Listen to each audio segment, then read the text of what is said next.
आठवीं कक्षा के छात्रों, आज हमारा पाठ है खनिज और शक्ति संसाधन, जो आपने पढ़ के भी आना है और प्रश्न भी लिख कर जाने हैं।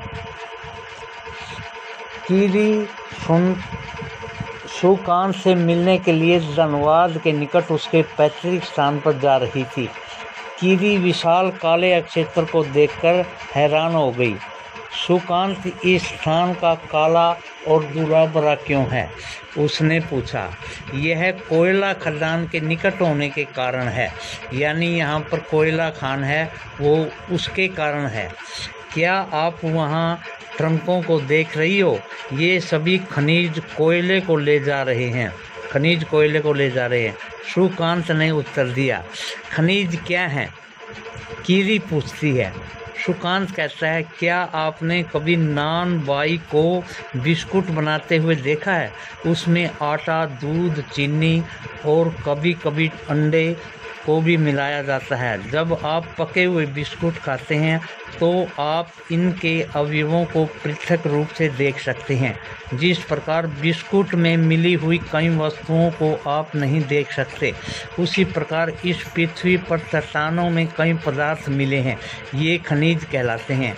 ये खनिज पृथ्वी की चट्टानों की परपटी पर सभी जगह फैले हुए हैं। प्रत्येक रूप से प्राप्त होने वाला पदार्थ, प्राकृतिक रूप से प्राप्त होने वाला पदार्थ जिसका निश्चित रासायनिक संगठन हो, वह एक खनिज है। और खनिज सभी स्थानों पर समान रूप से वितरित नहीं हैं। ये किसी विशेष अक्षेत्र या शैल समूह में संकेंद्रित हैं। कुछ खनिज ऐसे क्षेत्रों में पाए जाते हैं जो आसानी से अभिगम्य नहीं हैं, जैसे आर्कटिक महासागर, संस्तर और अंटार्कटिका। खनिज विभिन्न प्रकार के भूवैज्ञानिकों के प्रवेश में अलग अलग दशाओं में निर्मित होते हैं। वे बिना किसी मानवीय हस्तक्षेप के प्राकृतिक की प्रक्रियाओं द्वारा निर्मित होते हैं। वे अपने भौतिक गुणों जैसे रंग, घनत्व, कठोरता और रासायनिक गुणों तथा विलेयता के आधार पर पहचाने जाते हैं। खनिजों के प्रकार। खनिज कितने प्रकार के होते हैं? पृथ्वी पर 3000 से अधिक विभिन्न खनिज हैं।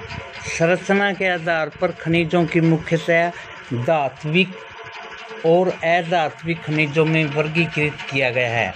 चित्र 3.2 को ध्यान से देखिए। खनिज धात्विक, अधात्विक। नीचे है लौह, अलोह। ये एक खाका बनाया गया है। धात्विक खनिजों में धातु कच्चे रूप में होती हैं। धातुएं कठोर पदार्थ हैं जो ऊष्मा और विद्युत को सुचालित करती हैं और उसमें द्युति या चमक की विशेषता होती है। लौह अयस्क, बैक्साइट, मैग्नीज अयस्क और इसके कुछ उदाहरण हैं। धात्विक खनिज लौह अथवा अलोह में भी विकसित होते हैं।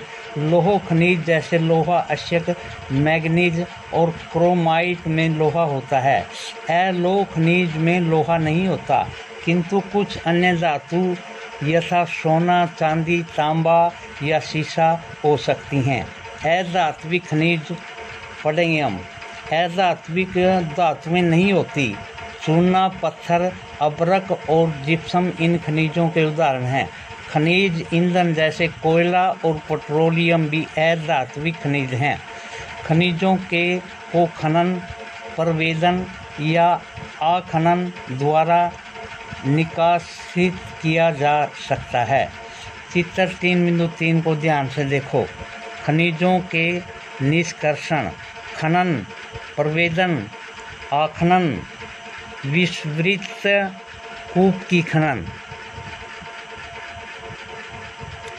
पृथ्वी की सतह के अंदर दबी शैलों से खनिज को बाहर निकालने की प्रक्रिया को खनन कहते हैं।